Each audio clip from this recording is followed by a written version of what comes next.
muchísimo gusto y le agradezco que se haga el tiempo para conversar con nosotros. Son jornadas, por supuesto, siempre muy intensas, de mucho trabajo y sobre todo para profesionales como la doctora Jacqueline Ponzo, que hace además un seguimiento permanente de la situación de nuestro país, que ya le voy a pedir precisamente que la defina en el momento en el que estamos. Jacqueline, la recibo con muchísimo gusto, doctora. Buen día, bienvenida.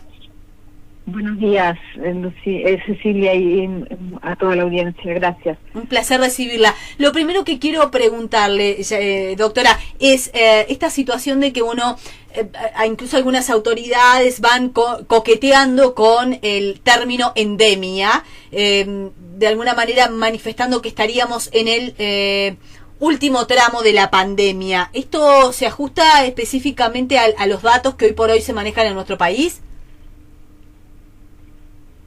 Más que relacionado con los datos, en realidad la clasificación de la situación epidemiológica en este momento está pautada por el nivel de incertidumbre que todavía tenemos en relación al futuro de la pandemia. En general, a nivel mundial, estamos en una situación más favorable, pero aún así, en este momento sigue habiendo un número muy alto de casos, un número muy alto de muertes, aún vinculada con una variante que se ha mostrado más benigna que otras. Omicron ha generado menos casos graves a nivel mundial. En nuestro país lo vimos claramente. Es difícil que una familia no haya tenido personas afectadas en esta ola, ¿no? Y vimos que hubo pocas hospitalizaciones. Eso tiene que ver, por un lado, con la patogenicidad que ha tenido la variante, que es menor que otras, pero también con el nivel de inmunidad que tiene la población. El nivel de inmunidad es distinto en distintos países. Nosotros tenemos un nivel muy alto de inmunización. Tenemos países en Latinoamérica que no llegan al 50%. Tenemos en África países que están por debajo del 10%, y tenemos incluso en nuestra región, Haití, que siempre tiene los peores indicadores de salud y sociosanitarios en general, también una situación muy deficitaria. Todo esto hace que a nivel global el virus tiene mucho margen para seguir circulando, y eso genera mucha incertidumbre de lo que va a pasar en el futuro. Pero una sociedad que ya alcanzó porcentaje, estoy hablando de los uruguayos, ¿no? Que obviamente no nos podemos considerar como una isla, ¿no, doctora? Pero bueno, sí, porque hombre, yo lo mencionaba ayer, algunas autoridades ya empiezan a hablar de la posibilidad de no pedir un PCR negativo para los que ingresan, para favorecer el turismo y qué sé yo, alegando esto de estamos la mayoría inmunizados. Ya el nivel de inmunización que tiene el Uruguay le permite un poco bajar ese tipo de requerimientos a su entender. Ahí está, porque son hablamos de dos cosas distintas. Una es cómo clasificamos la situación epidemiológica, y otra los resguardos que tenemos que tener, ¿no? Entonces, por lo que decía antes, todavía no podemos salir de la situación de pandemia, ¿sí? Por esa incertidumbre que hay. Ahora, en nuestro país tenemos un nivel de inmunidad que es alto por la alta adhesión a la vacunación, además por la inmunidad natural que esta ola dejó, ¿sí? Este pasaje de Omicron, a quienes estábamos vacunados, las personas vacunadas que contrajeron la variante, les reforzó la inmunidad. Y hay personas que no estaban vacunadas que les permitió inmunizarse en forma natural, ¿no? Hemos visto que ni la vacuna ni la inmunidad natural inhiben que nos enfermemos de vuelta o que nos infectemos de vuelta con el COVID-19, pero nos protege de todos modos, nos permite tener formas más leves, ¿verdad? Entonces, eso es lo que nos da de alguna forma una mayor tranquilidad y nos permite empezar a ser más flexibles con algunos aspectos como estos que se están planteando de tener menos requerimientos para el ingreso al país. Bien, ¿sí? ¿Esto por qué? Porque no existiría tanto riesgo del colapso del sistema sanitario. Al estar... A ver, porque nosotros lo que esperamos que, aunque pueda haber virus circulante, ¿sí?, las formas de presentación que va a tener la infección no van a ser graves, claro. ¿no? Uh-huh. Si eso, cómo eso repercute en el sistema de salud, depende de las pautas que nosotros tengamos para la atención a los casos y la atención a la pandemia en particular, ¿no? Uh-huh. Nosotros hemos vivido ahora que sin tener casos graves, hemos tenido una saturación del sistema en su primer nivel que ha sido muy alta. Uh-huh. El primer nivel viene en laboratorio, ¿no? Uh-huh. Las dificultades que había en diciembre para hacer un PCR, la mayoría de la población lo sabe, ¿no? Uh-huh. Era muy complicado, muchas esperas y demás. De todos modos, bueno, se superó ese momento y ahora lo esperable es que tengamos un valle, podemos decir, ¿no? En las gráficas, ¿no? Que marcan, que van midiendo la evolución de la epidemia, y un valle también en el sentido metafórico de mayor suavidad en la marcha, ¿no? En el andar cotidiano, y que podamos ocuparnos de la vida y de las tareas y del trabajo con un poco más de tranquilidad que en los meses anteriores, ¿no? Uh-huh. Y también eso en el sistema de salud, ¿no? Porque el tema de la sobrecarga del sistema de salud, que se ha hablado mucho, aún habiéndose hablado mucho, se ha hablado en forma insuficiente. Tenemos un aumento de las necesidades de atención a la salud, a la población, muy alto en problemas derivados de la pandemia, de la epidemia, problemas de salud mental, de retrasos acumulados durante 2 años en el control, en el seguimiento, en diagnósticos, en prevención, y la distorsión en sí del funcionamiento de los servicios que se han reorganizado para funcionar en torno a la pandemia, al testeo, al seguimiento de personas con COVID, y además la afectación integral de los equipos de salud. No solamente los equipos de salud, no solamente sean afectados porque un profesional o un auxiliar del equipo está con COVID puntualmente, eso dirá una parte de la afectación, pero los equipos como tales han visto alterado su funcionamiento, sus dinámicas, y eso cuando dura 2 meses, bueno, se puede volver rápidamente a restablecer los procesos previos, pero cuando eso se mantiene por 2 años, sí, en realidad hoy día hay necesidad de rediseñar procesos para el funcionamiento habitual, normal, digamos, entre comillas, que ya no es, es muy difícil hablar de normalidad, ¿no? O sea, el funcionamiento acorde a las necesidades actuales, digamos, ¿no? Estamos viviendo en los servicios de salud y en los equipos de salud un momento complejo, particularmente en el primer nivel, ¿no? Porque de alguna forma la pandemia ocupó todo, el trabajo, el espacio de los pacientes, el espacio del equipo de salud, y ahora estamos como volviendo a poder pensar y planificar y ocuparnos de las demás cosas recién ahora te diría, con un poquito más de aire, de espacio, y ahí es donde es necesario una perspectiva no solamente local de cada lugar, de cada institución, de cada equipo, sino también del sistema, ¿no? De ponderar este momento y generar espacios para que esos procesos se vayan consolidando en favor del cuidado de la salud. ¿Y por dónde pasaría ese rediseño que tú mencionás, Jacqueline? Creo que es muy importante el proceso de identificar las necesidades en este momento, y que eso requiere un análisis local, Territorial. Cada cada institución en cada área de trabajo podría hacerlo. Sería interesantísimo que tuviéramos una política orientada a eso, porque que no quede librado a que un equipo pueda hacerlo, una institución pueda hacerlo, ¿no? Sino que haya políticas implica que se destine tiempo, que se destine recursos.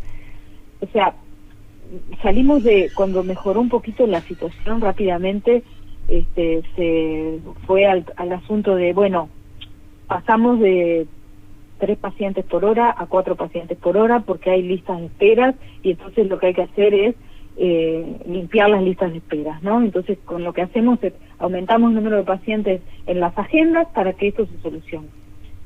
Y eso no soluciona, ¿no? Eso no soluciona. Y no se trata acá de querer trabajar o no querer trabajar.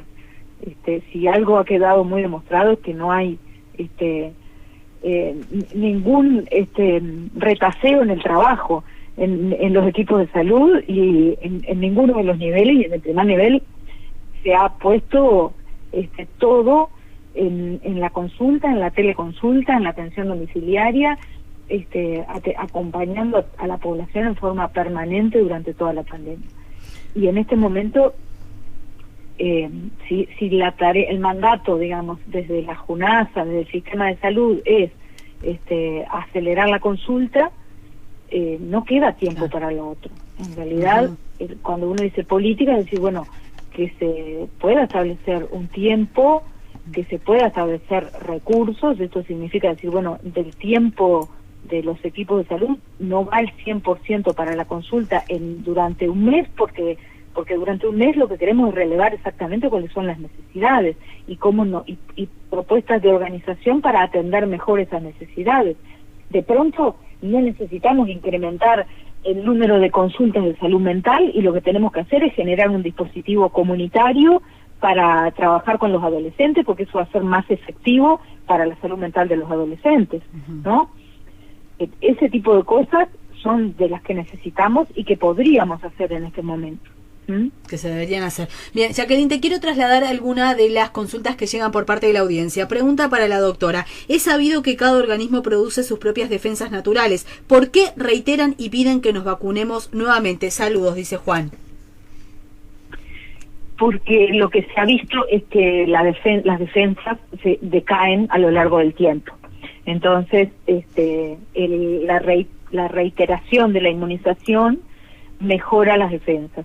Se ha visto, o sea, nosotros ya tenemos estos antecedentes con otras vacunas, ¿verdad? Hay vacunas que se dan una vez, no sé, cada 10 años, y otras sí, todos los años. O hay algunas que las damos en reiteración porque llamamos el refuerzo de la vacuna, porque al darla por segunda vez amplifica la respuesta. Entonces, con COVID ya se ha visto con las vacunas de que se logra una buena inmunidad, que a lo largo de los meses empieza a declinar, y que al hacer dosis sucesivas las defensas después de una segunda dosis son mayores que después de una dosis, después de una tercera son mayores, y ahora ya hay estudios recientes de Israel, que fue el país que empezó con la cuarta dosis, que muestra los estudios que publicaron ya con cuarta dosis en mayores de 60 años. No quiere decir que en menores no sea efectiva, pero en mayores de 60, que ya se analizó, se muestra que reduce sensiblemente la hospitalización y la muerte. O sea, quienes tienen 3 dosis están protegidos, y quienes tienen 4 están más protegidos, ¿no? Esto ya se vio, y también se vio una reducción del contagio. O sea, quienes tienen 4 dosis tienen menos probabilidad de contagiarse, ¿no? Preguntan por acá, ¿cómo puede ser que Omicron sea menos letal día a día cuando la cifra de muertes por COVID sube en Uruguay?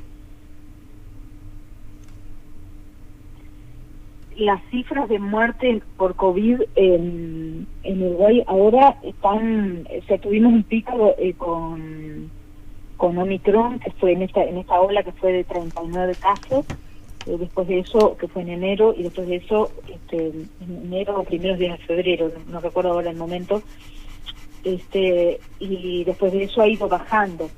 Siempre tenemos el aumento de las muertes desfasado unas 2 semanas después del pico de casos, ¿verdad? Los casos aumentan primero, después aumentan las hospitalizaciones y después aumentan las muertes, ¿no? En lo largo de las sucesivas semanas. Y ahora bajaron los casos y están bajando las muertes también. En esta ola se vio en particular mucho, hubo más casos tal vez de algo que se hablaba al inicio y se habló menos ahora, pero que está muy presente. La distinción entre la muerte que es por COVID o la muerte que es con COVID, ¿no?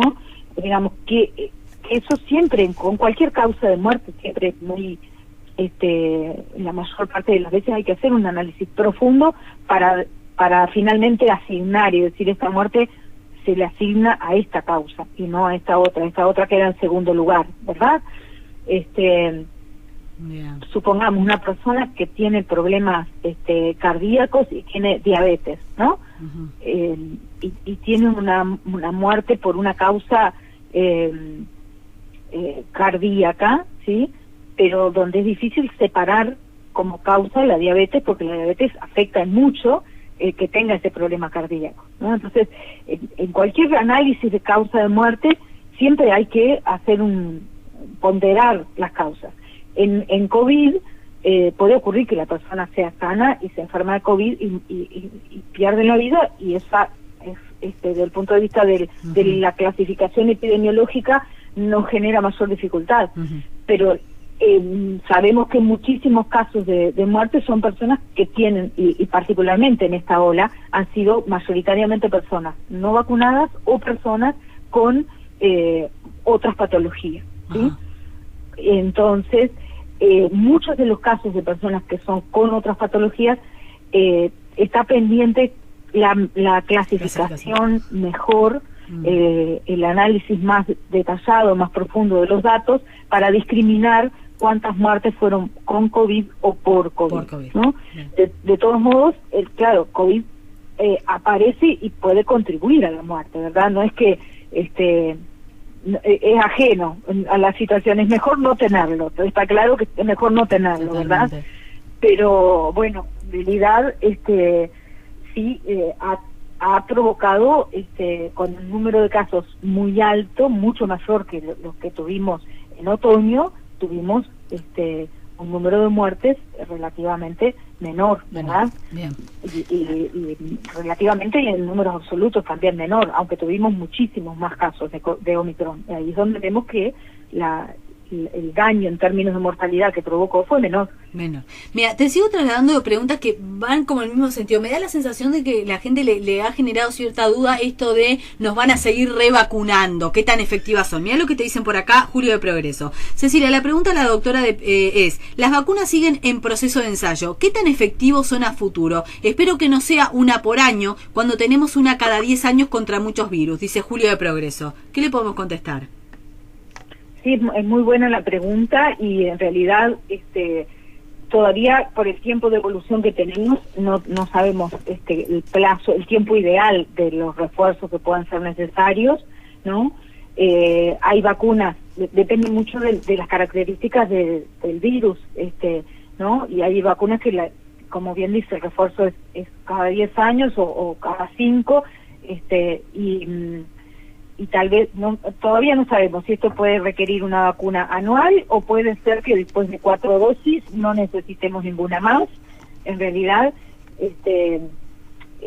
lo que está claro hasta ahora es que el plan de vacunación que hemos seguido ha sido efectivo, y la 4ª dosis que está empezando también está mostrándose efectiva, y es hasta ahí lo que podemos conocer. Como bien dice él, o sea, estamos en la fase experimental todavía con esto, y el conocimiento se está produciendo en tiempo real. Bien. Hola Cecilia, me gustaría que le preguntes a la doctora si me puede explicar la diferencia entre una gripe estacional de sol con llagas en la garganta con la variante Omicron. Juan de Melilla. Bueno, la particularidad que tiene la afectación, digamos, con Omicron es que se inscribe en el contexto de una afectación que está a nivel planetario y que está ocasionando una mortalidad a nivel global que es muy alta y que está vinculado a un virus que tiene un comportamiento que tiene vulnerada a la población, no solamente por la repercusión en mortalidad, sino también por la repercusión social que esto ha provocado, digamos, todos los términos que implica la pandemia. Y las otras infecciones virales que nosotros tenemos, u otro tipo, como puede ser la tuberculosis, por ejemplo, infecciones respiratorias, que son frecuentes, que están presentes en el mundo, que provocan muertes todos los días también, tienen una distribución que es más localizada, que la conocemos bien, que está en algunos países controlada, en otros menos, ¿no? Pero que no tiene ni este nivel de distribución global en este momento, ni este agente que está en permanente variación, ¿no? Y que todavía nos genera incertidumbre de la evolución y que todavía conocemos insuficientemente, ¿no?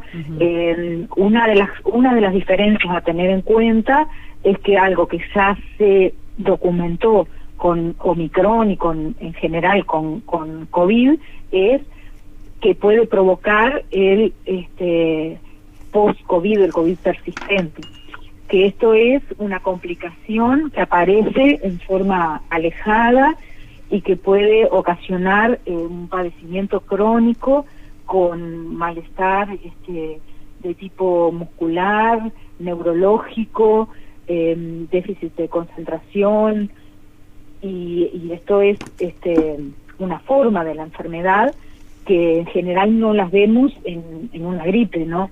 Entonces, parte del cuidado que tenemos que tener es justamente eso de que por un lado conocemos poco y por otro lado algunas cosas que conocemos nos hablan de que no es igual a un resfrío, porque tiene por un lado un nivel de mortalidad que ya lo hemos visto, que no es despreciable, y por otro lado que tiene posibilidades de una evolución en formas crónicas. Bien, esa es la principal diferencia. Está buena la graficación que se hace. Otra pregunta, ¿es verdad que se modifica la secuencia, que la vacuna modifica la secuencia del ADN y no sabemos con el tiempo las consecuencias? No, del ADN de humano, no, en absoluto. Nosotros tenemos el ADN, forma nuestros cromosomas, ¿no? Decimos el ADN es lo que somos, ¿no? Es los cromosomas que nos llegaron desde nuestra madre y nuestro padre, y ahí se formaron nuestro ADN, que está en el núcleo de cada célula, ¿sí? La vacuna está formada por ARN, que es un ácido nucleico también, pero no penetra en el núcleo de la célula, actúa a nivel del citoplasma, que es la parte externa al núcleo, ¿no? Donde desencadena todo el mecanismo que finalmente nos protege.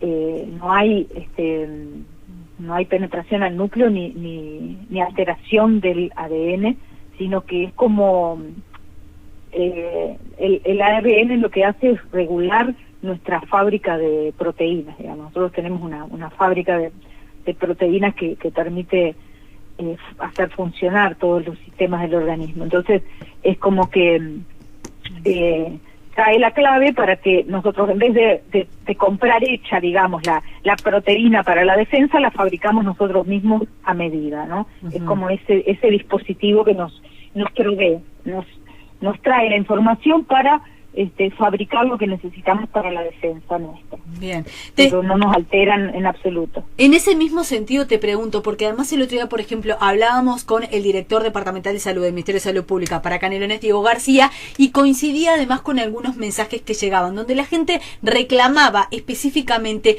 más información sobre el tema de las vacunas para los niños. Decía Diego que también es un reclamo que se ha presentado al Ministerio de Salud Pública, porque allí aparecen quizás hasta más miedo por parte de los padres para inocular a sus niños. En Canelones los números eran malísimos, hasta hace un par de semanas había pero 100 y poquito de gurises para inocularse, se está apelando ahora el pueblo a pueblo, etcétera. ¿Coincidís con eso y la necesidad de esto? Porque hay como mucho miedo a las consecuencias de esa vacuna. Se habla de afectaciones cardiológicas, por ejemplo, para los gurises a largo plazo también.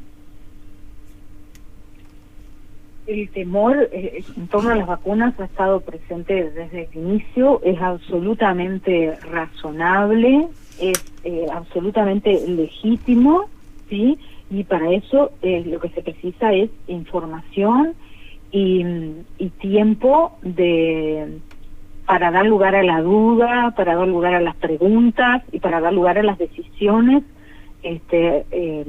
razonadas y conscientes, ¿no? Uh-huh. Entonces, esto, Cecilia, es un aspecto más de los que señalan la necesidad de fortalecer el trabajo en el primer nivel de atención en este momento. Uh-huh. Esto no se resuelve con una comunicación en conferencias de prensa, ni con folletos.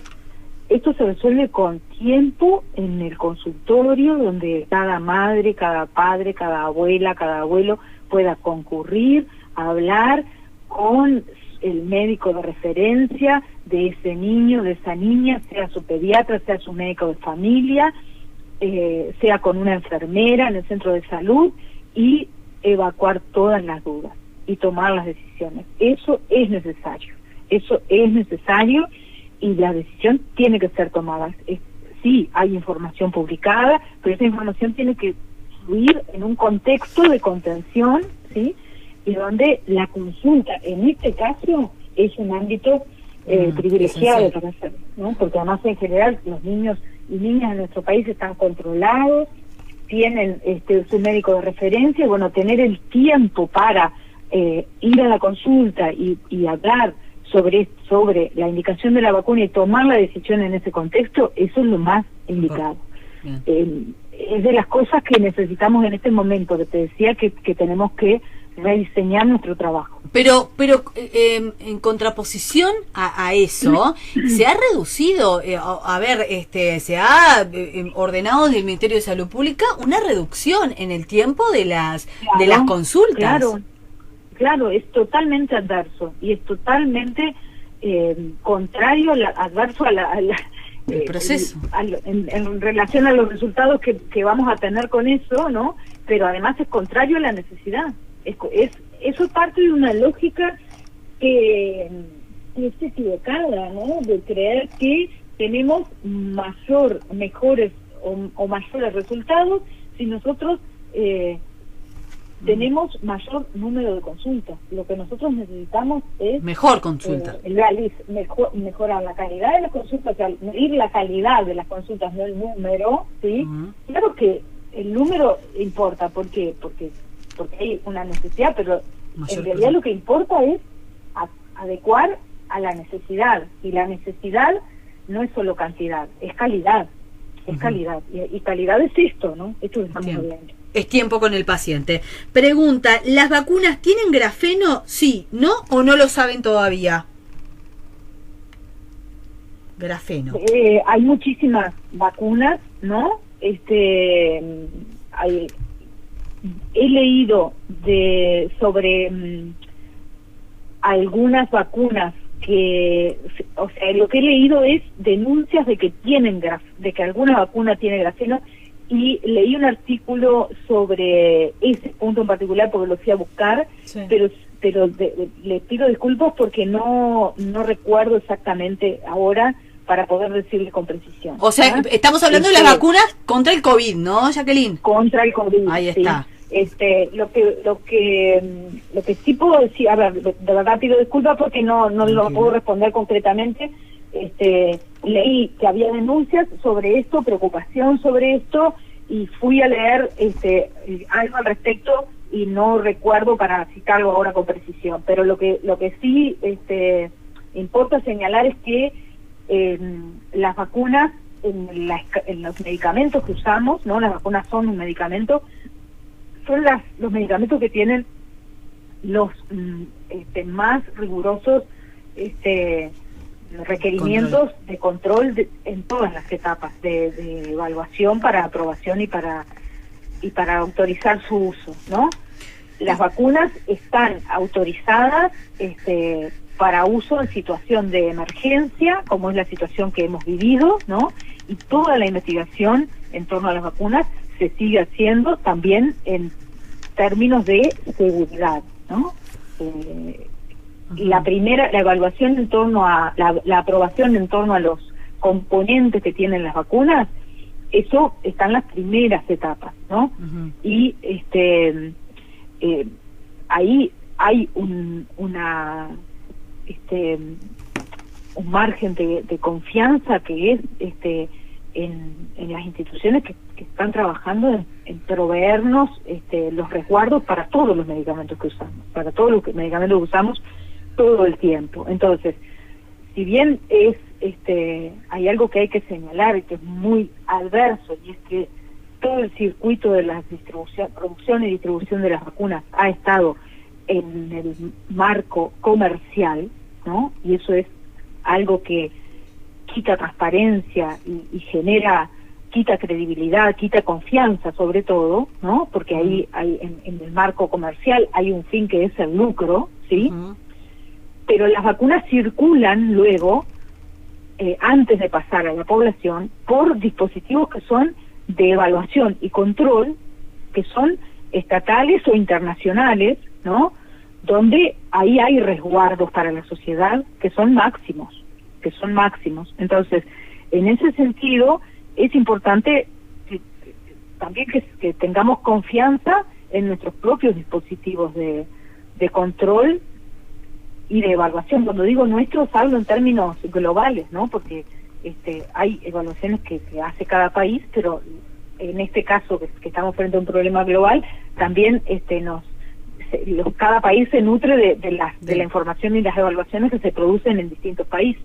Ni que hablar. Entonces, me interesa señalar eso, y por supuesto que la investigación sobre los efectos secundarios sigue generándose, particularmente ahora con lo que es la población infantil, que empezó más recientemente a vacunarse, y se va documentando en tiempo real, ¿no? Y se sigue generando información.